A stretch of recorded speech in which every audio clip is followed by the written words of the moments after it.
ভিতরে ভিতরে জাদুবিদ্যার চর্চা এখনো চলছে।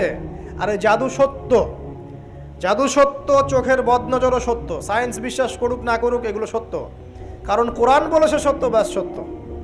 জিন সত্য নাকি মিথ্যা? ফেরেশতা সত্য না মিথ্যা? কবরের আযাব সত্য না মিথ্যা? এগুলো তো চোখে দেখা যায় না, বিশ্বাস করলেন কিভাবে? এই চোখে দেখা যায় না বিশ্বাস করেছেন বলেই তো আপনি মৌলবাদী। চোখে দেখা যায় না, অহেতুক বিশ্বাস করছেন, অতএব আপনি একজন মৌলবাদী মানুষ। বুঝতে পারছেন? তো এই বিষয়গুলো বিশ্বাস না করলে কি আপনি মুমিন হতে পারবেন? আচ্ছা, কবরের আযাব সত্য না মিথ্যা আমরা বিশ্বাস করেছি, তোমরা মরার পরে বিশ্বাস করো।